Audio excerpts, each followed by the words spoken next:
9th standard மேத்ஸில் exercise 1.7 பார்க்குறோம்.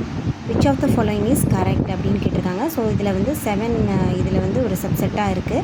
So வந்து இதுதான், இந்த ஆப்ஷன் தான் கரெக்டு. ஓகேவா. அடுத்து வந்து P is equal to x belongs to z minus 1 less than x less than 1 அப்படின்னு கொடுத்துருக்காங்க. ஸோ இது என்ன செட்டு? சிங்கிள்டன் செட்டா, பவர் செட்டா, நல் செட்டா அப்படின்னா -1க்கும் 1க்கும் நடுவில் 0 இருக்குது. ஸோ இது வந்து ஹோல் நம்பர் தான் கொடுத்துருக்காங்க. ஸோ 0 வரும். So singleton set. ஓகேவா. அடுத்து u is equal to ஒரு வேல்யூ கொடுத்துருக்காங்க. அடுத்து x is equal to வந்து 2 விட அதிகமாக இருக்கும், 6க்கு உள்ளே இருக்கும். ஸோ 2 3 4 5 இதான் வேல்யூ. ஓகேவா. a dash of dash அப்படின்னா டேஷும் கேன்சல் ஆயிரும். ஸோ a மட்டும்தான். ஸோ a செட்டில் என்ன இருக்கோ அதுதான் வந்து ஆன்சர். அடுத்து b belongs to a intersection b வந்து என்னவாக இருக்கும்? b belongs to a. bயில் இருக்க எலமெண்ட் எல்லாமே ஏக்குள்ளே இருக்குது. ஓகேவா. ஸோ ஏக்கும் பிக்கும் காமனாக இருக்கிறது என்ன, எங்கே இருக்கும் அப்படின்னா b, n of b. அடுத்து a is equal to x by z. the number of non-empty subsets of a is. So subsets அப்படின்ட்டாலே செட்ஸ், பவர் செட் அப்படின்னா 2n, சப்செட்ஸ் அப்படின்னா 2n - 1. ஸோ இங்கே 3 இருக்குது, 3 எலிமெண்ட்ஸ் இருக்குது. ஸோ 2^3 எவ்வளோ? 2 × 2 × 2 8, -1 போட்டோம்னா 7. அடுத்து which of the following is correct அப்படின்னு கேட்டிருக்காங்க. இது வந்து சப்செட் தான் வந்து இது மாதிரி போடுவோம். நல் செட் வந்து ஏபியில் ஒரு சப்செட்டாக இருக்குது அப்படின்னு சொல்லிட்டு, இது வந்து பிலாங்ஸ் டு அப்படின்ற மாதிரி வரும். சப்செட் அப்படின்றது தான் நம்ம சொல்லுவோம். அடுத்து if a union b is equal to a intersection b அப்படின்னா a equal to bன்னு அர்த்தம். If b minus a is b அப்படின்னா a intersection b என்னவாக இருக்கும்? b minus a equal to b அப்படின்னா என்ன அர்த்தம்? a வந்து நல் செட்டாக இருக்கிறதுனால தான் b அப்படி வந்துடுது. ஸோ a intersection b ஒரு நல் செட்டுக்கும் இன்னொரு செட்டுக்கும் காமனாக என்ன இருக்கும்? நல் செட் தான் இருக்கும். ஸோ நல் செட். இந்த adjacent diagram இது வந்து ஒரு ஃபார்முலா இருக்குது இல்லையா. ஃபஸ்ட்டு உள்ளே இருக்கிறதுக்கு பார்ப்போம். a del b. ஓகேவா. a del bக்கு formula a minus b union b minus a. So a minus b அப்படின்னா என்ன பண்ணணும்னா, இப்போ இதுதான் வந்து a minus b. இதில் எப்படி கண்டுபிடிக்கணும்னா மைனஸ் b தானே. ஸோ b அப்படி க்ளோஸ் பண்ணிக்கணும். பேலன்ஸ் ஏல என்ன இருக்குது? 60, 85, 75 அது மட்டும் எழுதிக்கணும். அடுத்து b minus ஏனா a அப்படி க்ளோஸ் பண்ணிவிட்டு பேலன்ஸ் வந்து இதில் 90, 70 இருக்குது. ஸோ இதை ரெண்டும் எழுதியாச்சா. அடுத்து a minus b union b minus ஏனா இது ரெண்டையும் சேர்த்து எழுதணும், ரிப்பீட் ஆகாமல் சேர்த்து எழுதுகிறோம், அவ்வளோதான். இங்கே என்ன சொல்லியிருக்காங்க? n of a del b எவ்வளோ அப்படின்னா வந்து இதில் மொத்தம் எத்தனை நம்பர்ஸ் இருக்குது? 5 நம்பர்ஸ் இருக்குது. ரெண்டையும் சேர்த்தோம்னா 5 நம்பர்ஸ் இருக்குது. ஸோ 5 போட்டாச்சு. இப்போ பவர் செட்னால் என்ன அர்த்தம்? 2n போட போகிறோம். n நமக்கு எவ்வளோ கிடச்சிருக்கு? 5. ஸோ 2^5 போட்டோம்னா 32 வரும். ஓகேவா. First n a del b கண்டுபிடிக்கணும். அடுத்து n of a del b எவ்வளோன்னு பார்த்துட்டு அதுக்கு பவர் செட் கண்டுபிடிக்கணும்னா 2n போட்டு ஆன்சர் கண்டுபிடிக்கணும். ஓகேவா. If n of a is equal to 10, n of b is equal to 15, minimum maximum number of elements in a intersection bயில் வந்து எவ்வளோ இருக்கும் அப்படின்னு சொல்லிட்டு கேட்குறாங்க. இதில் வந்து 10 எலமெண்ட்ஸ் இருக்குது, இதில் 15 எலமெண்ட்ஸ் இருக்குது. எல்லாமே காமனாக தான் இருக்கணும் அப்படின்ற அவசியம் இல்லை. ஸோ a இன்டர்செக்ஷன் b ஒன்றுமே எலமெண்ட்ஸ் இல்லாமலே கூட இருக்கலாம். மேக்ஸிமம் எவ்வளோ இருக்கும்? மேக்ஸிமம் இதில் நம்பர் ஆஃப் எலமெண்ட்ஸே 10 தான் இருக்குது. இதில் ரெண்டில் எது மினிமமோ அதுதான் மேக்ஸிமமாக இருக்க முடியும். ஸோ 10, 0, 10. ஓகேவா. அடுத்து a is equal to ஒரு நல் செட்டாக இருக்குது, b is equal to ஒரு பவர் ஆஃப் a பவர் செட்டாக இருக்குது. ஸோ a இன்டர்செக்ஷன் b என்ன அப்படின்னு கேட்குறாங்க. ஸோ வந்து ஏக்கும் பிக்கும் வந்து காமனாக என்ன இருக்கும்? அகெயின் ஒரு நல் செட் தான் இருக்கும். ஸோ செட்டுக்குள்ளே ஒரு நல்ல போட்டுட்டோம். ஓகேவா. இது வந்து நிறைய ஆப்ஷன் கொடுத்துருக்காங்க. வெறும் நெல் வருமா, இல்லாட்டி வந்து இந்த மாதிரி வருமா அப்படின்னு சொல்லிட்டு. ஏன்னா இது செட்டுக்குள்ளே தான் இந்த நல் கொடுத்துருக்காங்க. இந்த நல் செட்டு கண்டிப்பாக இதுலேயும் பிலேயும் இருக்கும். ஓகேவா. ஸோ இதுதான் காமனான எலமெண்ட். எதுவுமே இல்லை நல்லுன்னு நான் போடலை. நல் செட்டு தான் காமனான எலமெண்ட்டுன்ட்டு அதை ஒரு செட்டுக்குள்ளே போட்டிருக்கேன். அடுத்து இனி class of 50 boys 35 boys play carrom.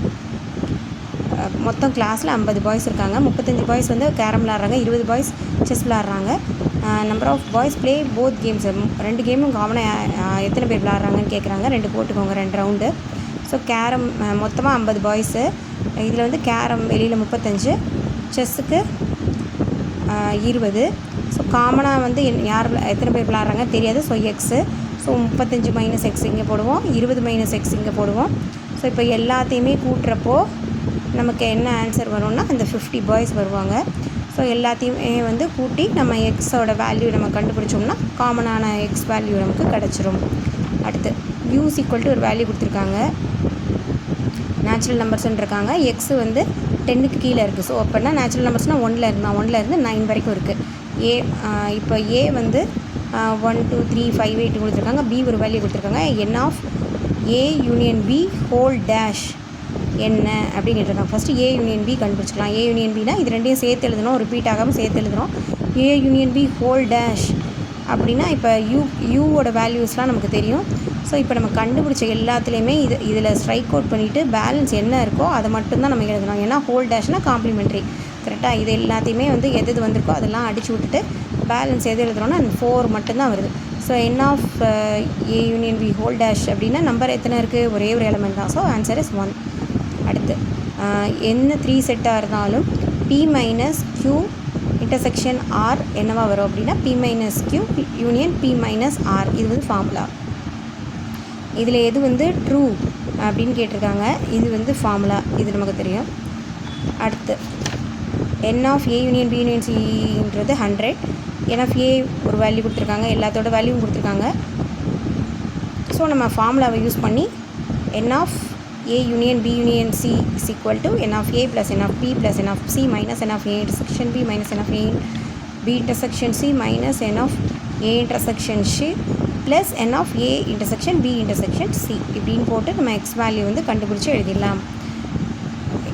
A minus B intersection B minus C is equal to என்ன அப்படின்னு கேட்டிருக்காங்க. அதாவது இப்போ ஏன்னு ஒரு செட் இருக்குது, ஏன்னு ஒரு செட் இருக்குது, பின்னு ஒரு செட் இருக்குது. ஓகேவா? இப்போ வந்து ஏ மைனஸ் பினா பி ஃபுல்லாக மறைச்சிடறோம், ஏ மட்டும் தான் எழுதுகிறோம். ஓகேவா? அடுத்து B minus C, B minus சியில் சியை ஃபுல்லாக மறைச்சிட்றோம், சியை ஃபுல்லாக மறைச்சிட்டு பி மட்டும் தான் எழுதுகிறோம். இங்கே ஏ மட்டும் தான் எழுதியிருக்கோம், இங்கே பி மட்டும் தான் எழுதியிருக்கோம். அப்போ காமனாக இன்டர்செக்ஷனாக காமனாக ஒன்றுமே இங்கே இருக்காது இல்லையா? ஸோ அதனால் நல் செட். அடுத்து J is equal to set of 3-sided shapes ஏதோ ஒன்று எடுத்துக்கோங்க. set of shapes with 2 equal size isosceles triangle எடுத்துக்கலாம். L equal to set of shapes with right angle triangle எடுத்துக்கலாம். இது நம்ம ஸ்கொயர் எடுக்க என்ன வேணாலும் எடுக்கலாம். பட் இங்கே வந்து 3 சைடு எடுக்க சொன்னாலும் ட்ரையாங்கிள் எடுக்கிறோம், 2 ஈக்குவல் சைட்ஸ்ன்றனா ஐசோஸ்லஸ் ட்ரையாங்கிள் எடுத்துக்கிறோம். இதில் வந்து ரைட் ஆங்கிள்னு கொடுத்துருக்கோன்னா ரைட் ஆங்கிள் ட்ரையாங்கிள் வந்து நம்ம எடுத்துக்கிறோம். ஸோ இந்த மூணுத்துக்குமே காமனாக என்ன இருக்கும் அப்படின்னா வந்து இதில் வந்து 3 சைடு ஈக்குவலா, இதில் 2 சைடு ஈக்குவலா, இது வந்து set of shape with right angle. So இதில் வந்து ரைட் ஆங்கிளாக இருக்க போகுது. ஸோ 90 டிகிரியாக இருக்க போகுது. ஸோ இதில் வந்து என்ன கேட்டிருக்காங்க, இது மூணுத்துக்கும் காமனான ப்ராப்பர்ட்டி என்ன இருக்குது அப்படின்னு சொல்லிட்டு இது இப்போ ஒவ்வொன்றா பார்ப்போம். செட் ஆஃப் ஐசோஸ்லஸ் ட்ரையாங்கிள்ஸ், இதில் வந்து ரைட் ஆங்கிள் கொடுத்துருக்காங்க, இங்கே ரைட் ஆங்கிளே இல்லை. ஸோ இது கிடையாது. Set of equilateral triangle, equilateral ட்ரையாங்கிளில் வந்து மற்ற எல்லாம் வரும், பட் 90 டிகிரி அந்த கான்செப்ட் வராது. ஸோ அதுவும் கிடையாது. அடுத்து set of right angle triangle இருக்குது, பட் அது ஈக்குவலாக 2 சைடு ஈக்குவலாக அதெல்லாம் கொடுக்கல. பட் இதில் தான் வந்து என்ன சொல்லியிருக்காங்க, 2 ஐசோஸ்லஸ் ட்ரையாங்கிள்னும் கொடுத்துட்டாங்க, ரைட் ஆங்கிள் ட்ரையாங்கிள்னும் கொடுத்துட்டாங்க. ஸோ நமக்கு என்ன வரும், இதுதான் ஆன்சராக வரும். த ஷேடட் ரீஜன் இன் த வென் டயக்ராம், இது என்ன அப்படின்னு கேட்குறாங்க. ஸோ ஜெட் மைனஸ் இந்த காமனானது மட்டும் போயிருக்கு இல்லையா? ஸோ எக்ஸு இன்டர்செக்ஷன் ஒய்யாக இருக்கிறது மட்டும் இல்லை அதில். ஸோ வந்து Z minus X intersection Y தான் ஆன்சர். அடுத்து university 40% people like only 1 fruit, 35% only 2 fruits, 20% வந்து எல்லா ஃப்ரூட்ஸும் லைக் பண்ணுறாங்க. How many percentage of people do not like any one of the above fruit, எதுவுமே லைக் பண்ணாதவங்க எத்தனை பேர் அப்படின்னு சொல்லிட்டு கேட்டிருக்காங்க. ஸோ வந்து இது எனி ஒன், இது நம்ம எப்படி பண்ணுறோம் அப்படின்னா, ஃபஸ்ட்டு வந்து ஒரு ஃப்ரூட் லைக் பண்ணுறவங்க 40% people like only 1 fruit like பண்ணுறவங்க, 35 people like only 2 fruits, 2 fruits like பண்ணுறவங்க, 20% வந்து எல்லா ஃப்ரூட்ஸும் லைக் பண்ணுறவங்க, இது போக எக்ஸ்ட்ரா என்ன தான் இருக்காங்க, லைக்கே பண்ணாதவங்க அவங்க மட்டும்தான் இருக்காங்க, அவங்க மட்டும் எக்ஸ்னு வச்சுக்கிட்டோன்னா ஈக்குவல் டு 100 வந்துருமா. ஸோ இதிலேருந்து ஆன்சர் வந்து நம்ம எக்ஸ் ஈக்குவல் டு 5 அப்படின்னு கண்டுபிடிச்சிடலாம். ஓகேவா, அவ்வளோதான். அடுத்து set is a well define collection of objects. இப்போ வந்து செட்ஸை 3 ஃபார்மில் பண்ணுறாங்க. Descriptive form, set builder, roster form அப்படின்னு சொல்லிட்டு. இப்போ இது வந்து சப்செட்டுன்னு அர்த்தம். ஓகேவா, இது நாட் ஈக்குவல் டு, இது வந்து சப்செட்டுன்னு தான் அர்த்தம், நாட் ஈக்குவலாக இருக்கணுன்ற அவசியம் கிடையாது. ப்ராப்பர் சப்செட் இருக்குது 2n - 1. ஓகேவா, சப்செட்டுக்கு 2m. அடுத்து ஏபி டிஸ்ஜாயிண்ட் செட்ஸாக இருந்துச்சுன்னா ஏ செக்ஷன் பி நல் செட்டாக தான் இருக்கும். A and B overlapping. அடுத்து சிமெட்ரிக் டிஃப்ரென்ஸ்னால் அந்த முக்கோணம் போட்டு வரல அது. ஏ del b is equal to a minus b union b minus a. அடுத்து இதெல்லாம் வந்து பேசிக் ஃபார்முலா தான், நீங்கள் அப்படியே பார்த்துக்கலாம். யூனியன் வந்தபோது இன்டர்செக்ஷன் மாதிரி வரும், இன்டர்செக்ஷன் வரும்போது யூனியன் மாதிரி வரும் எல்லாத்துலேயுமே. அவ்வளோதான். இந்த ஃபார்முலா அடிக்கடி வரும். இது வந்து ரெண்டு இது மட்டும் வச்சு, ஏ மட்டும் பி மட்டும் வச்சு, n of a union b is equal to n of a plus n of b minus n intersection b. இதே 3 வரும்போது வந்துட்டு இதெல்லாம் மைனஸில் வரும், கடைசி ப்ளஸில் வந்துடும். அவ்வளோதான். அடுத்த யூனிட் அடுத்த வீடியோவில் பார்க்கலாம்.